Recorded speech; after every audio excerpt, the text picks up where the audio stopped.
It's up and it's stuck. In the words of Cardi B. It's definitely up and stuck. And it's stuck. Welcome back to Thoughts in a Glass podcast. I'm LaToya. And I'm Kendra. And this is a weekly podcast where we share our raw, unfiltered, what's the word I want to use? Commentary. Live reactions, thoughts on all of the things. So sit back, grab yourself a nice cocktail, and enjoy this. Which episode are we on? Episode 15? Episode 15! Yep. I hope we have continued to entertain you all. So make sure you like, subscribe, get into those notifications, and continue to engage with us on social media. So every week we do a drink of the night. Kendra, tell us what the drink is tonight. So the drink tonight is we're doing a frozen mango margarita. Now, of course, last week over the weekend it was what? Cinco De Mayo.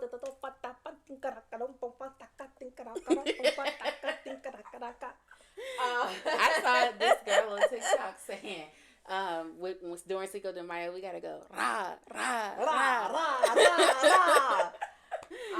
Mexican Americans, y'all let us know if that's right. Right. Let us know. We just saying anything. We're just here for a good time, not a long time.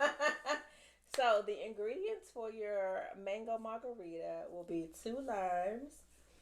Usually you would do 2 tablespoons of the coarse sugar, but we're going to use our Bellini mix that we got into our little package. Mm-hmm. And so we're adding that, ice, tequila, triple sec, and if you wanted a little bit sweeter, you can then also add granulated sugar into the mix. So, how do we do this? Blend it. So you're going to put everything into your blender. Boop, boop, boop. Try not to put too much ice. Our stuff was frozen, so we didn't need a bunch of ice, but don't put too much ice because it'll be a little too thick. And you don't want to have to keep adding either to the tequila or a different thinner because you kind of lose the flavor. So, and that's it. And pour it in your glass. Rim it. We rimmed ours. I am trying to cut down on calories, so we didn't rim it with the sugar or the salt. But you can either rim it that way, and what we did do is rimmed it with a lime. You usually put your sugar and do it all that. But we just garnished it with a lime. So, margarita time. Cheers.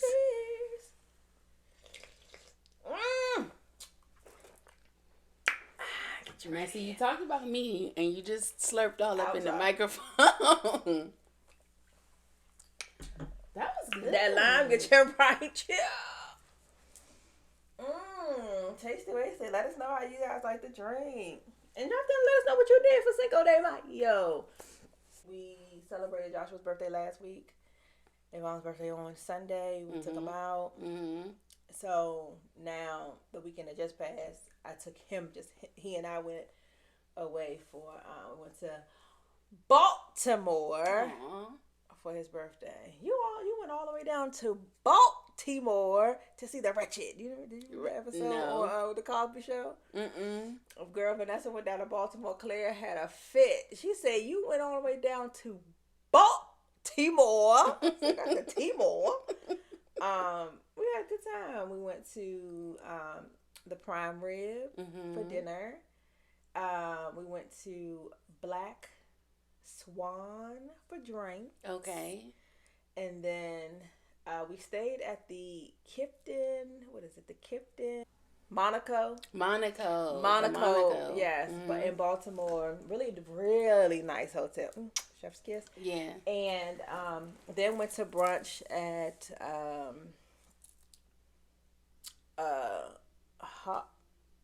on the harbor. You was outside. Listen,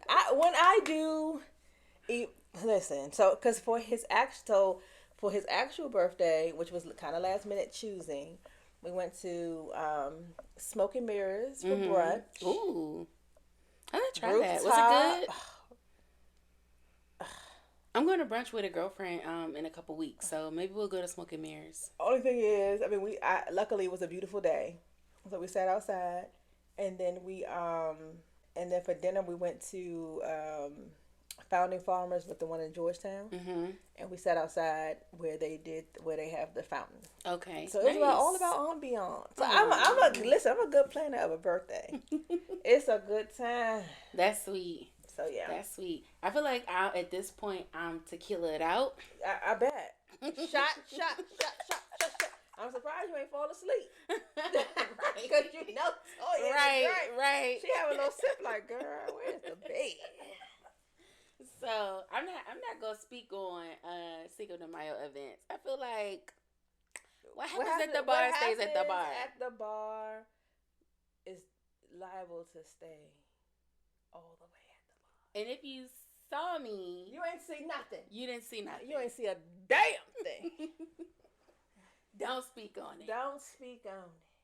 I end up getting my hair done. I got a little doodad. Listen, I already told you. Little doodad. Look like you ready for vacation. It definitely do. That's not what I was going for, but that's what it's giving. You giving. Shout out to my hairstylist Taylor. You giving vacation vibes. It is, but you know we gonna.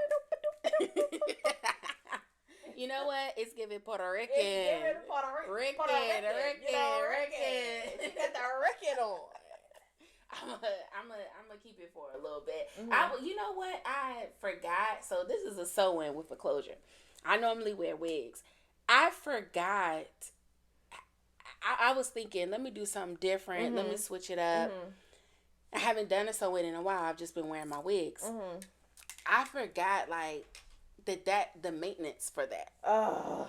Like, you can't take it off. No. Like, I'm used to taking my wigs off at night. And going to bed. Putting them on a little mannequin head and going to bed. I was like, man, I'm sweating. It's getting hot. I can't.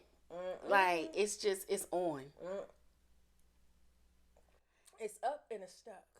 In the words of Cardi B. It's definitely up and stuck. And it's stuck.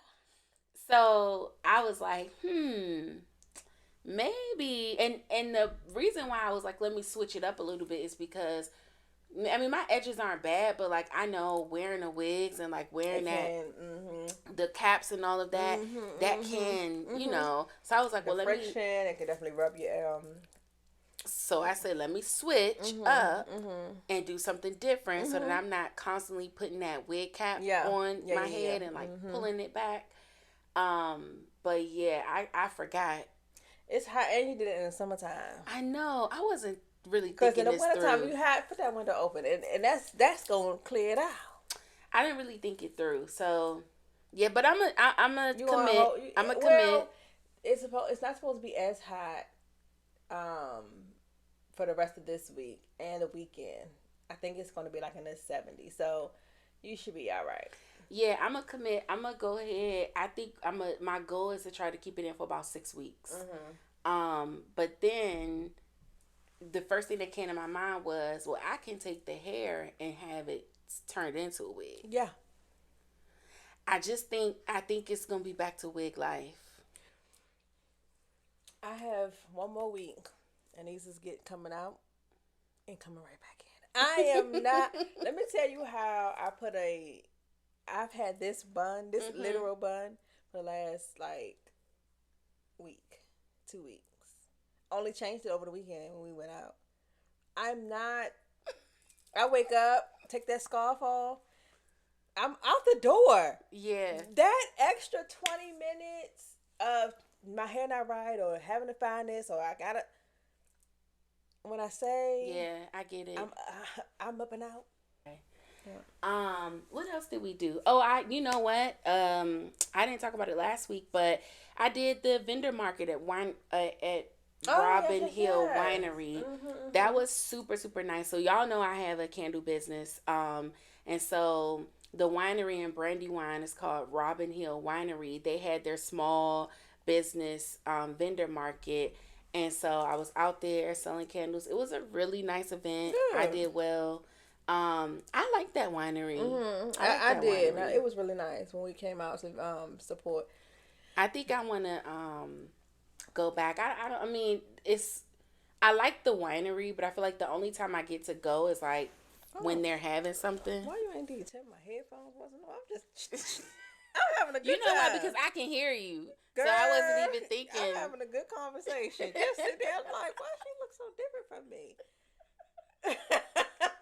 Y'all, it's anyway. Continue. So yeah, I need to get back out there just to like hang out. Maybe we should go out there. We should just go out there and hang out. First of all, so fall and spring, I love going to a winery with a charcuterie board. Yeah, that's my thing. A little picnic. Yeah, that's my thing. We should do that because I enjoyed it. Even like being a vendor, I couldn't really like explore like I wanted to because obviously I was selling stuff, but I did get a chance to like move around a little bit. And it was just really nice. So that popcorn lady had me in the chokehold. My aunt too. My aunt. So we're talking about Euphoria popcorn, and let me tell you something. We ain't gonna keep giving out free promo, but they're a black-owned business, and I like them. So my aunt had got some free promo. We do. Free pro.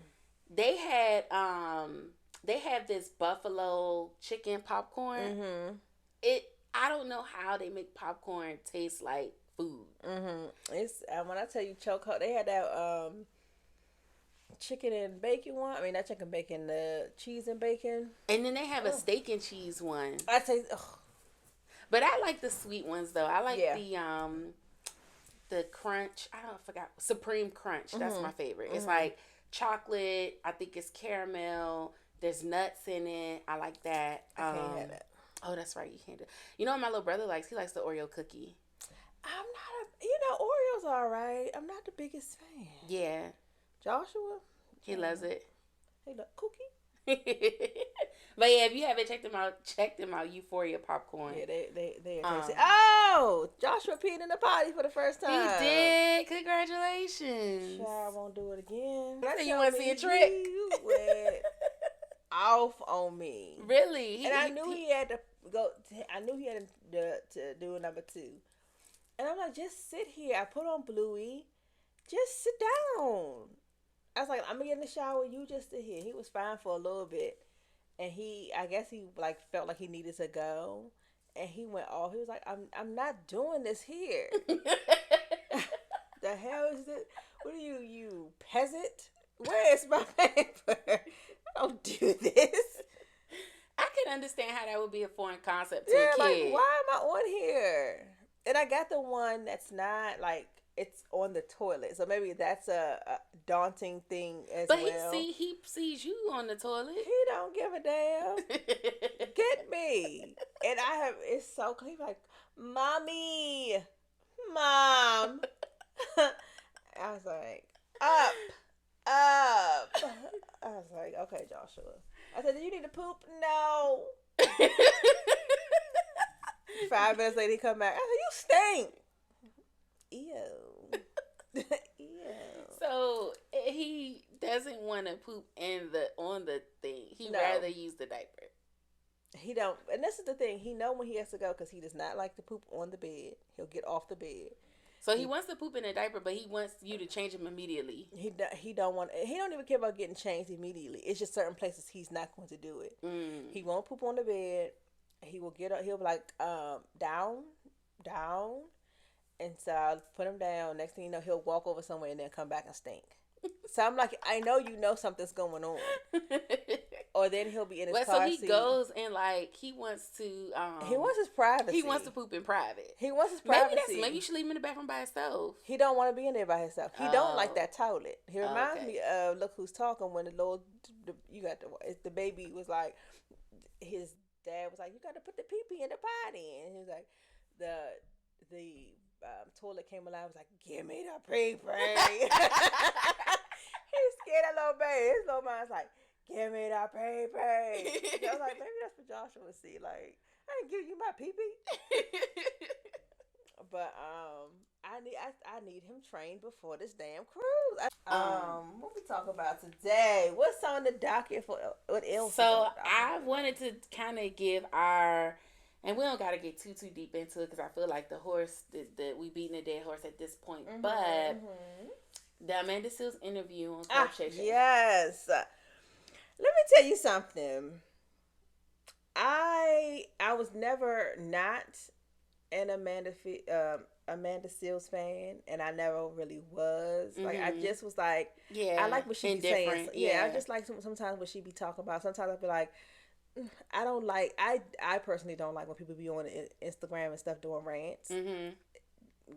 Write it in your diary. We don't. It's unnecessary. Too old for that. But the interview was very interesting. I saw a lot of myself in some of the things, how she responded to things, what she was talking about, and in situations that she referred to, especially when it was dealing with people not necessarily standing up for you, being a black woman in this world. Uh, I do believe that it was a really good interview. I think that for some of the stuff that she put out there, she may need to have to go to someone else a little more serious. I think Shannon Sharp. He made it very clear that he is not a journalist. So this is for entertainment purposes, and I think she needed to go to. They said to now I can't remember her name, but she needed to be with like a Robin. What's her name on? The one that did the R. Kelly interview. Yeah. Yes. Or I could even see her like on a not even like a J Hub. I think she went to exactly where she was supposed to go for the audience that she was trying to reach. Okay. Because I think she's trying to reach the cultural masses. Okay. You know what I mean? Okay. Because that's where I feel like a lot of her beef is. And so because remember it started off with these black journalism publications and a lot of these black establishments painting this picture of her that's not true. Yeah. So now she's having to come to where their audience is, where that audience is, and change the narrative. I've heard a lot of people saying what you were saying, that they see a lot of themselves in her. One thing that I find very interesting, so I'm like you, I never, had an issue with her either. Some stuff I like, some stuff I didn't like. But there's some people that really, truly don't like her and like really almost hate the girl. And I don't understand where that's coming from. But one thing that I do notice is that people don't want to admit to this, but in the black community, we can be very colorist and in a negative way. And we can be very judgmental. And so I think what I see in her is she's light skinned and she's attractive to some, maybe not to everybody. But what I have noticed in school and even in work and in different social circles, typically those people, we have a preconceived notion of how they are before we even get to know them. And for whatever reason, right? I don't know if sometimes they feed into it and so it's true for some people. But you know how you'll meet like the one, light-skinned girl who thinks she all that and, she kind of got the attitude or whatever. And so you have that experience and you may have that experience more than once. And so now every light-skinned girl you meet, you're thinking, she thinks she know everything. She thinks she all that. I think that a lot of people have internalized some things from their youth. And that's their unconscious bias coming out on her. And the problem is she does know a lot. She is very intelligent. She is very outspoken. And she's on the autism spectrum. So she's not catching the social cues of, oh, I shouldn't be so loud, or oh, I shouldn't point that out, or oh, I shouldn't do. So you're doing all of the socially awkward things, and people already have a preconceived notion about you because of how you look. Right. So I just feel like she's a victim of that. What I kind of didn't appreciate was a lot of the scenarios where she was being victimized. Unfortunately, when you bring these issues up, Mm-hmm. it looks like you're the problem. Mm-hmm. And it's sad to say because I have been there myself. Mm-hmm. I Mm-hmm. have been in a lot of situations where it's like people have done stuff for no reason. Yeah. And if you've never experienced that, you can't identify with that. So when I say, I don't know why, they just stopped talking to me for no reason. I'll have people in my, immediate circle being like, well, why would they just, you had to have done something. And it's Right. like, if I did do something, I didn't know what that thing was. Right. Because from my knowledge, there was not a reason for this to happen. Right. There was no discussion. There was nothing. And even when you kind of, if and when you get an opportunity to confront it, it'll be just like she said, oh, I just don't like, I ain't like the way you did that. Yeah. So this is what with that, unfortunately, because I'm going to go back, when you said, I don't understand how they just cannot like her. I do. Mm-hmm. And I'm going to tell you, this is just my opinion, what ends up happening, especially in our, it's the combination of all the things that you said. It's because she's light skinned. It's because she gives off confidence. Mm-hmm. And what someone else has that you don't have, it's not that you don't like them for, it's the fact that you don't like that you don't have it. Mm-hmm. And so when she's having these conversations of just really wanting to fit in, mm-hmm. right? Like mm-hmm. wanting to have friends. If you are someone who's like, oh, well, my ex-boyfriend, he like light-skinned girls, so I know if I'm going to have her around, he going to like her. That don't have nothing, like she said before, you not liking me has nothing to do with me. Mm-hmm. It has everything to do, have a conversation with your therapist. I don't like how sometimes, I don't like how black women, dark-skinned women always like, oh, everybody's colorist. So are you. Yeah. Yeah. You have the same bias. Mm-hmm. I don't like light-skinned girls. And the thing is, yes, just as much as they can say dark skin girls is ghetto, dark, and I can give you 50 examples. Right. When I say or see, because of my own experiences, light skinned girls have done this, they act like this. I can give you the same amount of girls, 50 girls on one side that's doing the same thing that the dark skinned girls are doing.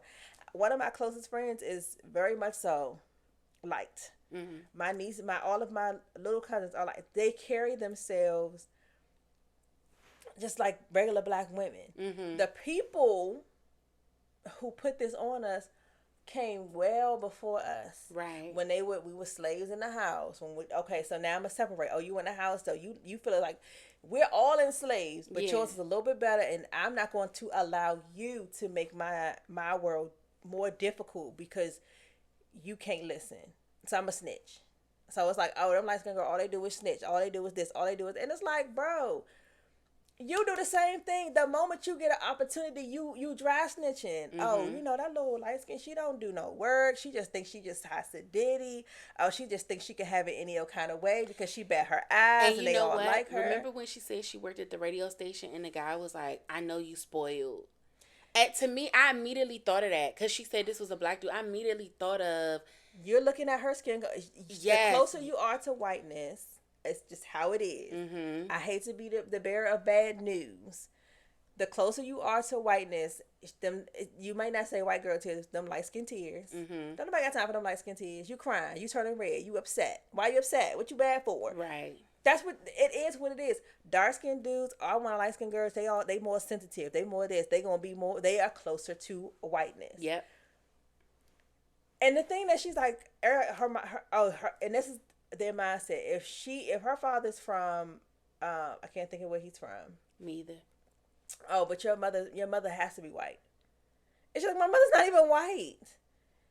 I'm this color because of someone else being raped. Like, are you kidding me? And it's so weird to me that people forget that light-skinned people exist within, like you said, I have cousins too that have 2 black parents and they're light with light eyes with, wavy hair. Like, they exist within our dynamic. Like, it doesn't have to be a white parent, you know, for a person to come out looking like that. Like, we are intertwined. We are mixed. My dad is a dark skinned man, and he had red hair as a baby. I mean, when I say, because my grandmother had it braided, and it's a picture of like he put his hair, because it's my dad, and then my brother's a junior and the third.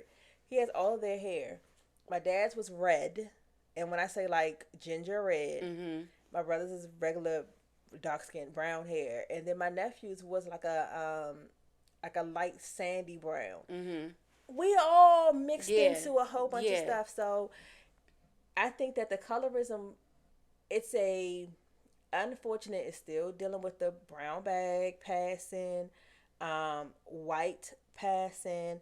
Oh, your life is going to be a little easier if you're light skin passing. And that's an assumption, right? That we're making. Like, you don't know what this person had to deal with in their life. Yes. So to just assume that she's spoiled or she's had it easy, that your bias is showing. Yeah, very much. Because you don't know what she had to deal with. You're showing your draws. Right? So I just think she has been a victim of that. And it's sad to say, because I know she said in the interview that she doesn't want to, because Shannon was saying, you know, you have to play the game.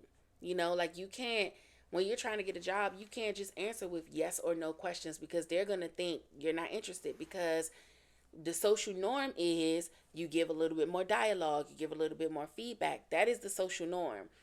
What I have to disagree with her on is she feels like she shouldn't have to change. And the reason why I have to disagree is because we all have to adjust to a certain extent if we want to live within the boundaries of social normality. So what you're saying, you're upset because you have been portrayed a certain way and people are viewing you a certain way. But those people that are viewing you a certain way, they're within that matrix of social normity. You're saying that you want to live outside of the matrix of social normity, but then you also want us to accept you for who you are. I personally don't think you can have it both ways. If you want to be, it's like if we want a corporate job and hey, in the corporate world, you have to dress a certain way. I can't say, well, they should just accept me with my mini skirt. Ma'am, you want to be in the corporate environment. Well, this is my understanding of how she feels like she should not have to change. We have now went from there's a man only world. Now there's men and women. Now there's men, women, and gay people. Now I have no preference. I'm a woman. You're now a cis woman, and you need to be okay with that. And we are supposed to be okay with that. So why is it that every other community can change the social norm into how they feel, what they want, and we can't do that. Okay, yeah, I see that. I see that point. Yeah. But I think it's layers to it because you can't, like, everything. Okay, so what would happen is that we would all be operating on eggshells, right? Because and putting ourselves in positions to be gaslit because if I'm having to accept everybody as they are and disregard the social norms, right? So now I'm not able to tell if some person is autistic and they're just answering yes or no, or if they're being an asshole. So it's kind of like, what kind of world are we asking for? So I think that we're asking for a world where I'm judged on the person that I am and not what you want everybody to be. So if I'm saying, and it's not like you're saying, I'm used to everybody answering multiple questions or answering more. You asked me, meaning I'm on a social, I have my own type of autism, something that you can't see. Right. Am I supposed to be forced into a social norm that I'm not familiar with? I cannot wrap my head around it. So now I'm being basically, what's it called? When somebody has autism or something like that, or they have a disability and you are not giving them a job because they have that disability. You're being an ableist, right? So if I'm like, okay, they asked me yes or no to do, this is what you asked me to do. I'm very literal. There are people in this world that are very literal in what you ask them to do. Now, if you say, okay, well, you're only giving me yes or no answers, and I know that's what I asked for, but is it possible that you can kind of go a little bit more in depth? It's your responsibility to ask that person what you want. If you say, hey, do you want what's on this menu? And I'm like, yes, this is what I want. And then it comes out the way I want, and it's like, oh no, but I really didn't want pickles. I didn't. Well, you didn't say that. Right. This is what you asked for. This is what I gave you. If you want more, say that. Yeah. You cannot expect everybody, and this is the problem. Everybody wants everybody to think the same way. But when it comes down into what I don't like, or if I feel a certain kind of way, then now I'm ready to cause a cluster. Yeah. And it's, again, the people that are forced into having to change is always, first of all, it's always going to be black women. Those are the people. I don't care how you feel. This is what you need to conform to. Then it may be, okay, all the other women. This is what I expect. The last person is going to be white men that have to conform to anything because they're the one that says this is what it should be. This is the standard. They set the standard. So we're talking about why we should be able, if this person can tell me today they feel like a woman, tomorrow I feel like a man, so I want to be able to go to a woman's bathroom one day I feel like a woman, and a man's bathroom to the day I should be able to answer yes or no questions because this is what you asked me to do. True. But I mean, playing the game in general, I don't know. I feel like that's a part of life. I don't know if she's going to be able to, and so I guess this is where the disagreement comes in for me. I don't know if she's going to be able to get through life without playing the game. You know what's the there are people in this world that allowed us to get to where we are because they didn't play the game. True. And I think if we continue to play the game, we would continue to have been in slavery. If we continue to play the game, we would still be further back. There has to be someone, unfortunately, and you be hating when you be that person. There has to be someone that pushes us forward, and pushing us forward pushes them into uncomfortability. Malcolm X was not comfortable. Martin Luther King was not like those were uncomfortable situations, and there were a bunch of us that was like, I don't like that nigga. Yeah, he out here making it harder for us. We just want to. Right now, I got a job. I don't care if I got to sit in the back of the bus. At least I'm on the bus. Yeah. And there are people that are just like, let's just work within what we're given. There has to be people that are like, we deserve more, and I'm willing to take the bullets for that. But understanding what your role is in that, right? But I mean, in a way, though, you. So I feel like there's a part of that where you try to jump out there and be that person that's going to change things, but then you get shut, like you don't make any progress. You get shut down because your approach is so radical. Again, we're going to have, so there are people that do it the opposite way, right? I think about it like this, right? The same person that we praise every January on his birthday was on the FBI most wanted list. They killed that. They literally killed that man. And now today, because he's made so many strides and has put this burning in our souls to make us want to be better, that now he's praised. He was not the man. And I'm not putting Amanda anywhere near what he is. But I don't know if that's not who she is now. And in 20, 30 years, when my kids, they like, you's Amanda Steele's lady. We learned this about her. We learned it because she pushed us forward. You know who I don't see getting recognized? Malcolm X. I know what he did for the black people. But you know who was the symbol that was better tasting was MLK.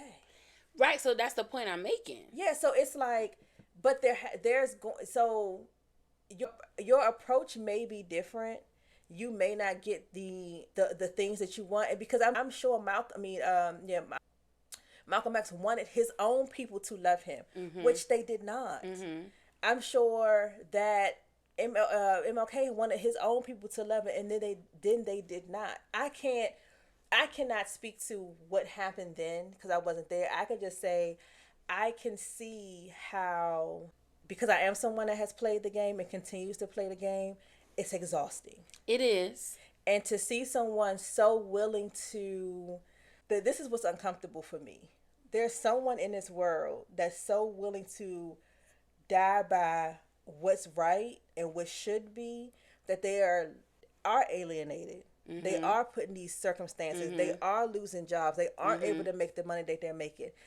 And I'm not in a position, and I'm not willing to put myself out there and make myself uncomfortable for the progress of my people. Mm. And the fact that there is someone else out there that is able to, I'm not as much, even if it's some things that I don't, what you ranting on, but I'm never going to speak negative. I agree. Because she's doing something that I'm not willing to. Yep. And that's why I say with them people that talk about Malcolm, you ain't willing to do it. You're not willing to do it. You're not willing to go out here and be in a situation where it's a life or death.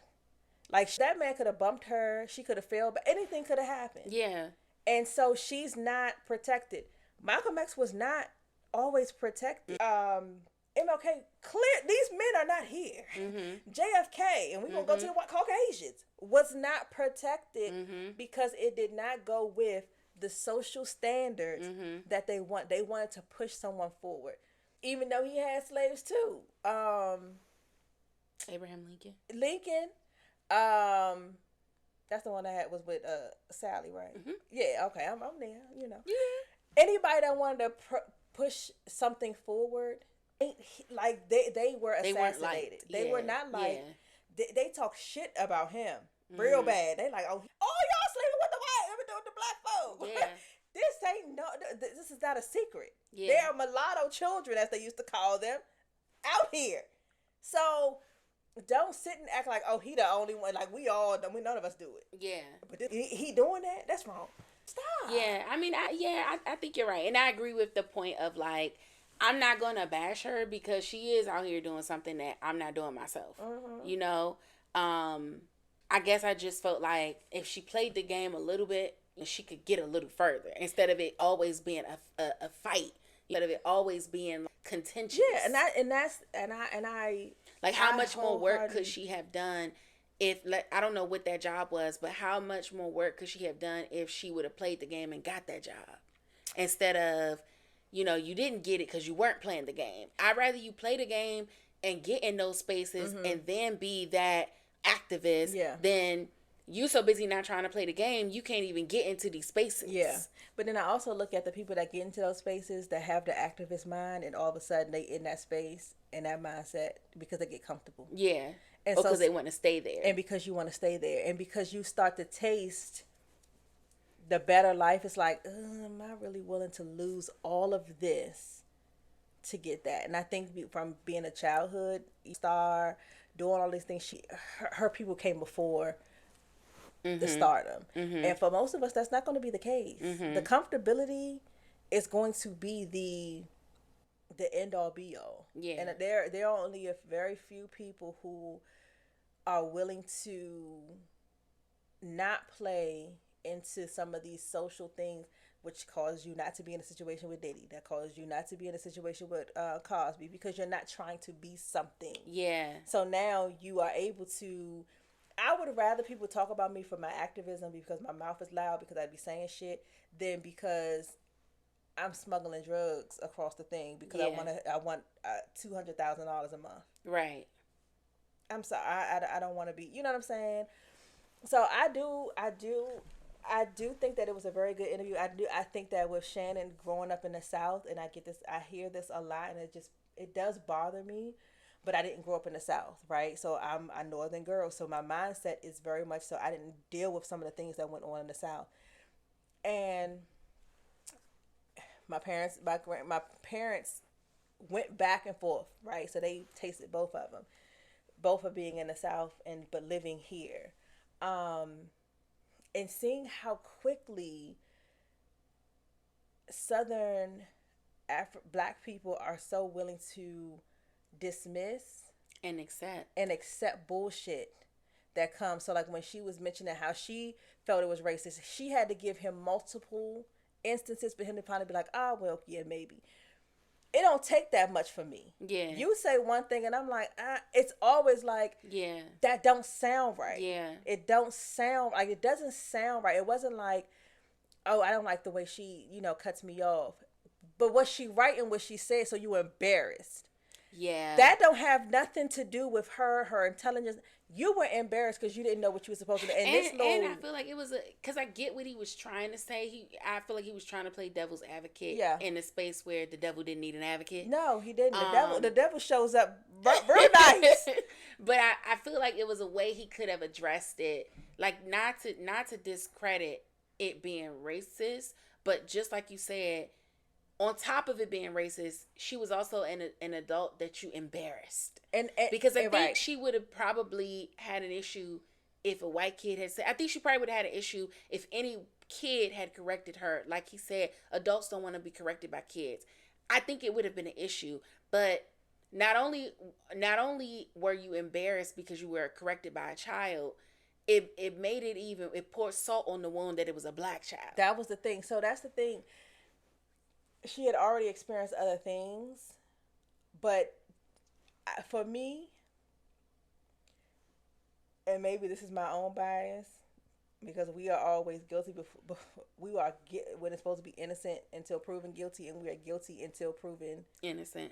But it don't matter. Mm-hmm. Like there's no ending to that. You're just guilty. You're guilty even if they say you're innocent. But you shouldn't have been. It's always a second piece to that. Yeah. You could be driving down the street. Well, if you had stayed home that night, you wouldn't have got into this accident. So it's kind of like, well, what was you doing out here? Mm-hmm. I can't go get something to eat. Right. I'm minding my damn business. Yeah. And so I think that things might be a little iffy until I'm proven that they're not iffy. Mm-hmm. Because more often than not, they a little iffy. Yeah. And there are people that don't realize, again, I have my own biases, and this is all based on what you've gone through life. Mm-hmm. You have, like we were talking about the last episode, this is intuition. This is something that I've gone through, and this is what I've learned. And so now I have to be a little bit more alert in things. Yeah. And there are people, and for her being a person that does not understand social cues, that does not understand certain things, this is very black and white for her. Yes.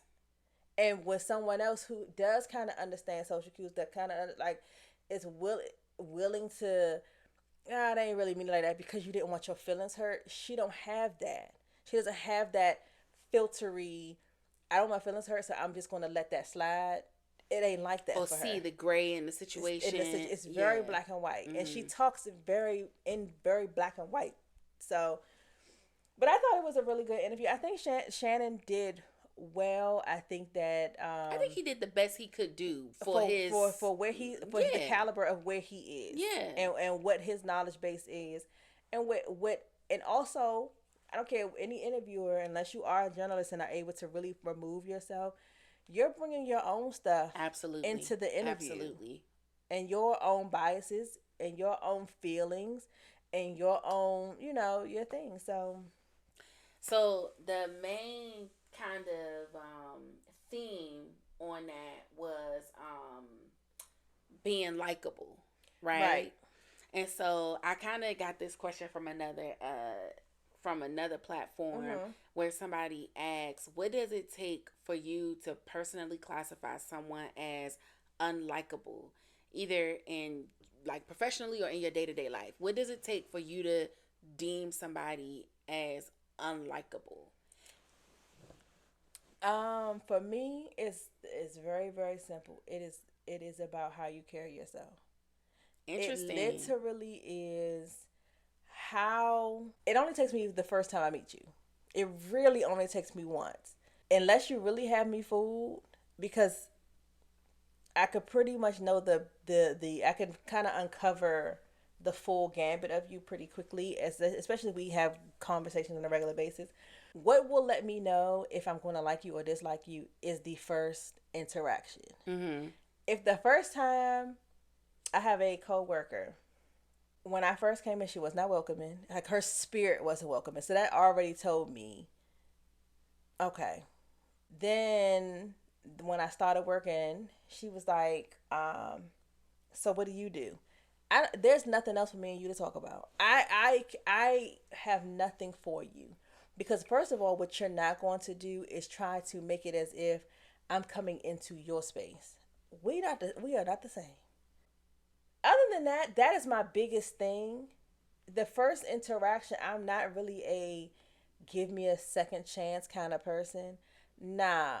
And that's how I see you in every instance. But then, like, just like, okay, so it kind of takes me back to the conversation we're having about Amanda. What if that person, your coworker, is on the autism spectrum and is just being very specific?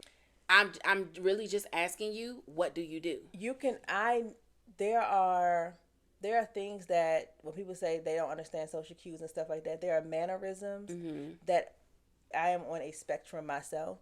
I very much so am aware of how someone is saying something. Yeah, the tone. I know your tone. And I know your body language. I don't care. Like, you may not be able to read. She may not be able to read read the room, but your ass can read body. She's made it very. She can read body language. I can tell when you shifty in your seat. I can tell when your eyes look a little. Or you look somebody up and down. I may not understand certain things, or I'm very quiet to figure out the social, like, what's going, so like the social grouping, who's talking to who's friends with who, and see where I fit in. I'll do that, and I'm quiet. If anybody ever sees me out, the first 25 minutes or so, I'm in my chair scoping the scenery. That's my thing. But the moment you're like, your eyebrows frown down, people make facial. I don't look at people in the eyes, but I look everywhere else. Tells me everything about you. That's all I need to see. Yeah. Because your face is, you may be saying something, your face is giving me what you wanted, what you're trying to relay. Yeah. And that's all I need. Yeah. Especially if I come into the room and I'm like, hey guys, well, these are some of the things that I've seen. I can see how she not necessarily can't, because I can read a room. I could tell. Yeah. And I could tell we ain't gonna be friends because I will cuss you out. Yeah. Like I can tell you tuning me out. You're not paying attention. Yeah. I can read that. I know. And one thing I don't do, I will do, is I'm gonna read a woman. Yeah. Because that's gonna let me know how much in my space she needs to be. What I don't be understanding men. I be like, you're like, what you talk about? But women, because I need to know if you're going to be an ally or an enemy. I need to know that immediately. I don't have time to be trying to wait 6 months down the line and realize you've been talking shit. I ain't got time for that. I think for me, what would make a person unlikable is when I feel like they're not being genuine. And that one is kind of hard because you gotta kind of get to know that person, be in scenarios to see. And I think my husband gets a little frustrated with me on that because he's like you, where he's gonna make an immediate kind of like, I was around you for 5 minutes and I'm already making my assessment. This is what it is. Whereas I need a little bit more time because I don't necessarily I don't take a lot of those first impressions. I don't feed into it. Yeah. You know what I mean? Because I just don't. I in my mind, I'm thinking, I don't know you. You don't know me. I don't know what happened to you before you showed up in front of me. You don't know what happened to me before I showed up in front of you. I know I can have a little bit of a resting bitch face. I know that sometimes I can say things and it come out not the way I wanted it to come out. So for me, initial interactions, I'm kind of taking it with a grain of salt. But when I'm around people for a bit of time and I see scenarios, if it's too many situations where you got a story behind it, or like I've kind of caught discrepancies in things, then I'm like, Another thing is, I don't like when people act friendly in front of somebody and then when that person's not around, they talk shit about them. That's gonna easily, all right, don't fuck with you, because I'm hypersensitive to, if you'll do that to this person, you'll do it to me. What I tell you, you lie to me, you kill me. So I think for me, those are the two things. Like, people they're not being genuine, and I'm not saying you have to always tell me the truth, but like, it's something about being genuine. You know what I mean? Something about having integrity. Yeah. that's important. Yeah. Like little white lies, I get it, but it's more so about integrity. And so that would make a person unlikable. And so the other question that they had in here was, how much grace do you give a person that you don't like? But see, this is important because remember Amanda had that experience where the girl had her on the list to not come into the party because she didn't like her. So and how much grace she gave? But I feel like we can all agree that was wrong. What was wrong? That she told that girl she couldn't come into the party. Well, yeah. So if I haven't done anything to you, so there's two different things. So what I'm talking about, I'm coming into a situation and you giving me your ass to kiss and I haven't done anything. Is Amanda's situation. The girl was wrong to be like, no, you can't come into the party. You don't even like. You have a problem. You have a but problem. She think, but from the what was the girl marketing? Publicist, yeah. From the publicist perspective, Amanda has done something to put her in that unlikable box.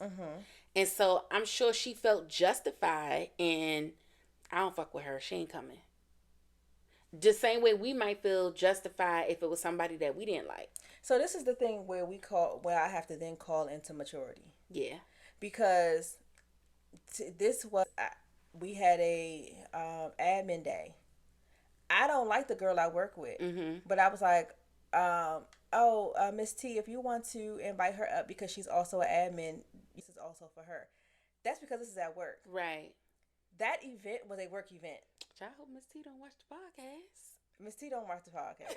No, so Miss T no, because Miss T probably, but the other girl, I hope I hope she like, do. So you don't like me? Not at all. I wish I double dog. I wish she would. You be like, what happened up there? They were like, girl, I wish she. Anyway, why you gonna get me upset? Anyway, no. So that was a work event. Now, like she's like, everyone said, why you go somewhere you wasn't invited? This was not her baby shower. Right. No, I absolutely. I'm agreeing with you. Now, if this was her event, like her specifically, you can't say it would be like me and you and someone else, like four of us, did a event for other admins that we're bringing on, and I'm like, oh, I have this admin for one of my good friends come, somebody that I invited, but you don't have her on the list, or it took her like it was like specific and saying you're on this list for people that can't come. So I don't even know if you are or not coming, but I'm gonna make sure you can't come in. Right. And then she texts me like, bro, why I can't come in? I'm like, girl, this my shit too. I planned it. I put my money. I put my time in. So you trying to overstep because you have I'm not in your. This is how you know I'm not even in your social circle for you to disinvite me from your shit. Right. So we're not even friends. So you have so little power that you try to embarrass me. And I'm like, and then Amanda said, I tried to leave. I'm not going to be here somewhere I'm not at Black Space for an Emmy's party and my billboard is around the corner. But I am going to be the bigger person and roll out. And then everybody else is like, you belong here though. Why wouldn't you? Yeah, but then them same people ain't say nothing when she was getting kicked out. Right. So this is my thing. So it's like, you show up, but then when it's about to be a thing, there are some people who are willing to, okay, I'll get blackballed with you. And there are some people that's like, I'm too comfortable and I am not risking it. I agree with you. I think that's the difference where like I wouldn't give that much grace to a person that I feel is unlikable. But when it comes to being in a professional setting, I'm gonna be professional. And I think I not like you, but if you're a part of whatever I'm doing professionally, I got to. I'm gonna keep it. I'm gonna keep it cute. I'm gonna keep it cute because I don't have to be around you. Right. I could be in my. Is big enough. Have a good ass time. Because one thing that pisses me off so much. Why does my presence interrupt your spirit so much that you can't have a good time? Right. I'm gonna tell you something. I can go to a party with somebody I don't like, and they be in that corner having bopping it, toasting it, and what I'm gonna do? Yeah. Bobbing it and toasting it in my like you being in this space is not my space. Mm-hmm. You're not in my home. You're not in somewhere that is a private event for me. Mm-hmm. But I tell you who did the right thing, Amanda. Mm-hmm. Why are you calling my phone to tell me you don't like me? Girl, that's not my business. Right. Get the fuck off my damn phone. It was giving little girl behavior. It's giving you want power over somebody that you just don't have. Mm-hmm. And I think the publicist was white passing. Oh, okay. If I'm not mistaken, I think she was white because they said she was not white, but she's like maybe Puerto Rican, like white passing. And again, we fall into this space of her manager is a dark skinned woman. Mm-hmm. Amanda is this confident brown dark skin, not even dark, like black woman who is coming into this space who you feel, because it's not that you don't like me, you feel threatened by me. Yep. That's not my business. I'm out here trying to make a living and live my life. You probably did watch the show that I was on when I was younger. So you automatically have me coming in here thinking that I'm gonna run this. I'm gonna be better than your talent and all. I'm like she said, she my boss. Yeah. I'm just here trying to do a job and mind my business. And the fact that when she was talking about how Issa was like, well, I just kind of looked at you like your character. You wrote the character.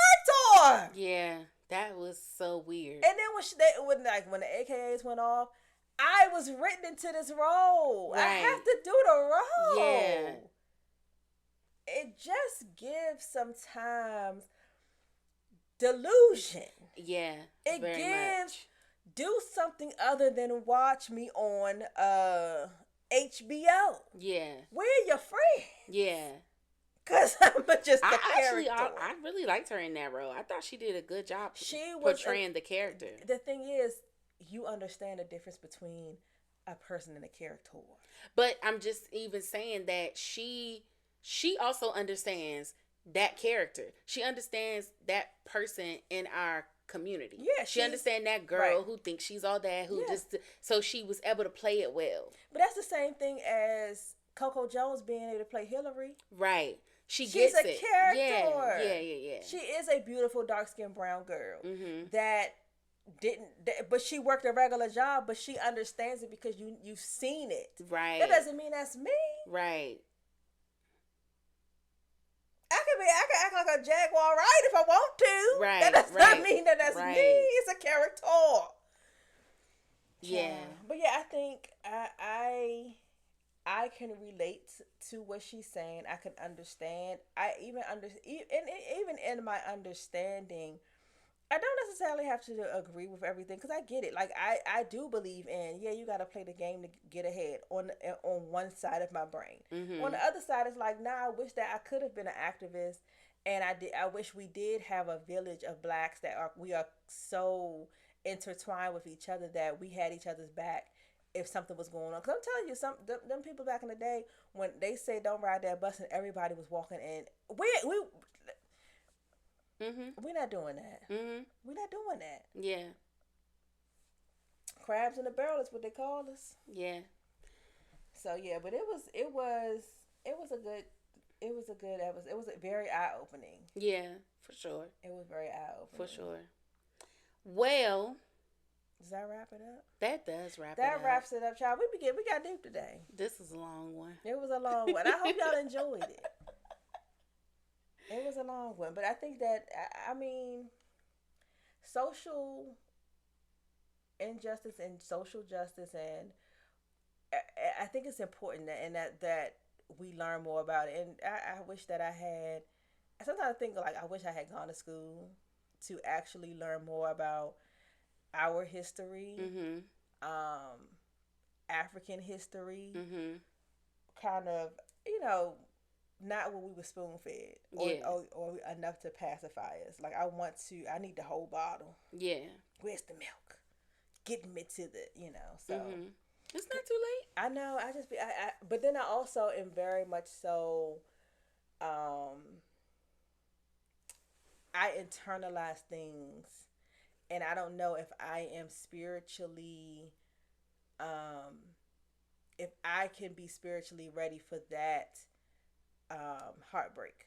Yes, I understand what you mean. And because I want to go to work and still talk to people. Yeah, I was reading a historical fiction book, and it was about slavery, and I was like, damn, why did I even read this? Because now it's changing my whole like perspective. But I wanted to support the author because she was a new up and coming author, and the book was actually really good. I'll it was called The African Queen. I'll drop a picture. But after reading it, I felt that I felt like it's it's hard to inundate yourself with that information and still kind of live in the world. Yeah, I don't know how. Like I think of my grandmother and how she is able to still like be as lovely as she is. Mm-hmm. I couldn't imagine. She was a sharecropper. She was a like I could touch her and she was a sharecropper. Mm-hmm. She was around for MLK. She I think at that time she was already in the district. Mm. Yeah. It tears me up. It does something, and if people say all the time, "Oh, that didn't happen to you," I'm not too far removed from it. Yeah. And my ancestors is down up in here, okay? Yeah, and generational trauma gets passed down. I hate when people act like they can't understand it. Yes, but it's not that they don't understand. It's just the unwilling to, because if you understand the pain that I feel, you have to understand the privilege that you have. Mm-hmm. Mm-hmm. And they don't want to. If you can't, I don't want to admit that I have privilege, so I can't admit that you should be going through pain. Mm-hmm. But yes, y'all, this was a heck of an episode. Yeah, it'd be a lot going on. Make sure you guys like, subscribe, hit the notification button. We really appreciate all the engagement we've been getting on Instagram. Definitely appreciate that, guys. Drop down in the comments. That helps as well. Like every time you leave a comment, every time you like the episode. I know there's some people that are like, oh, I don't want to comment. I don't want to put myself out there like that. Even if you comment and say, hey, I really like the episode. When you guys comment, it tells YouTube that this is a popular video and it broadcasts us out to more people outside of our network. So we can get a little bit more visibility. So if you can do those things for us, and that's it. What else we got? And that's another episode. Okay. And that's a wrap. Well, cheers. Cheers to that. I'll drink to that. Mm-hmm. Is what we say. I'll drink to that. Bye.